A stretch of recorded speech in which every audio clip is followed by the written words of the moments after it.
Bonjour, bienvenue à cette seconde session du parcours de formation catéchétique Viens suis-moi. Aujourd'hui, je vous propose de présenter l'approche de ce parcours. Nous sommes donc à la deuxième session. La première, je vous le rappelle, était sur être catéchiste et aujourd'hui, plus particulièrement, présenter le parcours. Présenter un parcours de catéchisme, il y a un certain nombre d'invariants, de choses que vous allez retrouver dans toutes les méthodes. C'est un peu comme apprendre à nager, hein. On apprend, mais il y a aussi des choses qui sont vraiment spécifiques à la méthode. Et c'est par cela que je souhaiterais commencer, les particularités du parcours Viens, suis-moi. Alors, la première chose, c'est du fondateur de cette méthode, qui est le frère Marie-Eugène de l'Enfant Jésus. C'est un frère carme du milieu du XXe siècle. Il a écrit un livre, Je veux voir Dieu, qui a eu un certain succès à l'époque. Et dans une époque marquée, donc le milieu du XXe siècle, par, je dirais, l'Action catholique, beaucoup de mouvements qui insistaient sur l'action, le frère Marie-Eugène de l'Enfant Jésus a, lui, plus insisté sur le fait que nous devions d'abord partir de l'expérience de Dieu, de l'expérience de l'intériorité de Dieu, de cette proximité de Dieu dans nos vies, avec une intuition spécifique qui sont que les enfants sont capables de Dieu. Faire l'expérience de Dieu, tout le monde est capable de le faire, mais particulièrement les enfants, d'où l'insistance qu'elle a eue à les former avec ce parcours de catéchisme. Les points de force de cette méthode, la première chose, c'est un appel à aimer. Alors, un appel à aimer, comme je vous l'ai dit, étant donné qu'on parle de l'intériorité, on va plutôt partir de l'écriture, regarder dans l'écriture comment Dieu se manifeste à l'homme, comment il aime l'homme, et puis ensuite, particulièrement le Christ, comment Dieu nous aime tellement qu'il nous envoie son propre Fils. On va aussi faire cette expérience à travers les sacrements, à travers la prière, et enfin pour être nous aussi appelés dans notre vie à aimer nos frères concrètement. Et le faire dans l'Église concrète. Alors, la deuxième chose, c'est l'expérience que pour vivre selon la Bible, eh bien, ça demande un entraînement. Et donc, éduquer son cœur selon la Bible, apprendre à vivre selon les vertus, non seulement les vertus humaines, mais aussi les vertus chrétiennes, comme la foi, l'espérance et la charité. Et donc, chaque partie de l'année sera là aussi pour nous éduquer notre cœur à vivre selon la Bible. Puis un dernier élément qui est un point de force qu'on retrouve dans beaucoup de méthodes, qui est une vie de communion dans l'Église, avec les sacrements, l'Eucharistie ou la confession. Ce que je veux dire, c'est que cet itinéraire se vit avec chaque année un point d'action particulier. Alors, nous retrouvons d'abord le fait que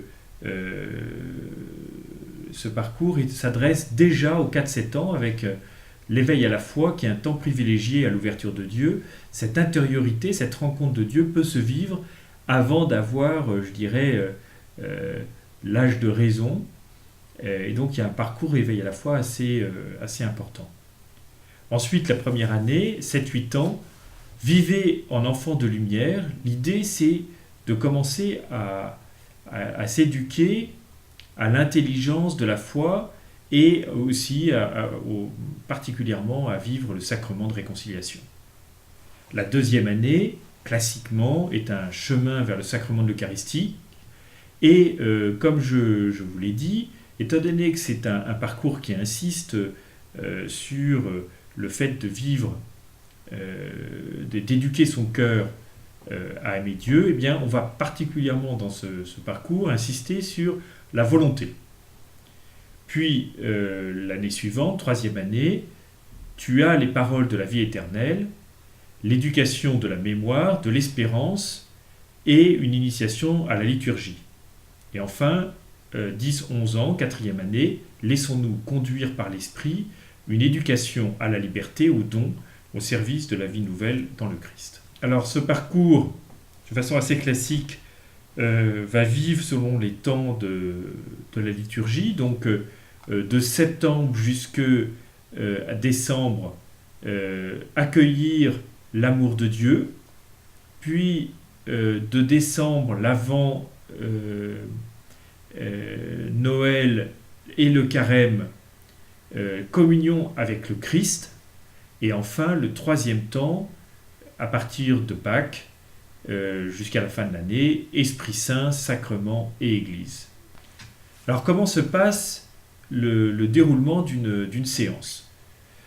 Cela se veut donc une école, comme je l'ai dit, toujours cette insistance à apprendre à vivre en tant que chrétien, donc une école d'amour et de foi.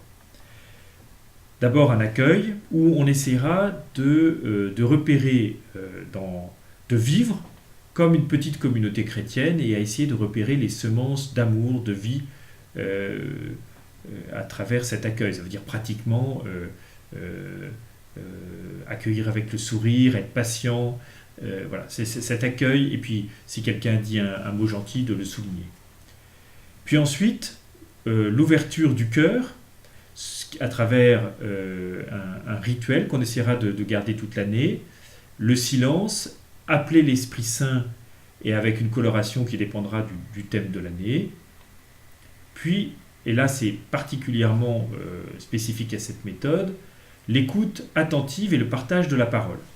Alors on lira le texte en faisant déjà mémoire du texte précédent. Alors pourquoi on fait mémoire du texte précédent? Parce que les textes parlent, on verra ça lors de la prochaine séance, car tous sont centrés sur Dieu, sur le Christ. On lira progressivement le texte. Alors on le lira en s'interrompant à la fin de chaque phrase, ou 2-3 phrases, pour que chaque enfant puisse dire comment il a compris et comment cette parole fait écho, comment il la comprend. Et s'il y a des mots compliqués, besoin d'être expliqués, on paraphrasera le texte pour expliquer ce qu'il veut dire. C'est quelque chose d'ailleurs que faisait Rabbin au temps de Jésus, à travers ce qu'on appelait lecture commentée, sauf que là, le commentaire, ce sont les enfants qui vont le faire essentiellement, et nous, catéchistes, nous allons simplement souligner les éléments importants ou apporter une précision. Alors, après cette lecture progressive, on priera et on essaiera de trouver comment cette parole est une parole de vie pour aujourd'hui. Et chacun dira quelque chose éclairé par le groupe. Puis ensuite, chaque enfant priera dans son coin pour essayer de trouver comment cette parole, non seulement est une vie pour le groupe, mais une vie pour lui. Et ayant dit cette parole, chacun pourra rentrer ensuite dans une prière silencieuse qui se veut vraiment une éducation à la prière. Puis enfin, même si ça peut être un temps important de la réunion, une réalisation pratique qui permettra de développer la créativité des enfants et aussi pouvoir défouler leur énergie, parce que où on voit bien qu'au centre, il y a le texte de l'Évangile partagé avec les enfants. Voilà, bon courage à travers cette méthode, et comme je vous l'ai dit, n'hésitez pas à m'envoyer vos suggestions et questions à vidéocaté Saint-Marc Notre-Dame de Bronzecourt @gmail.com. À bientôt.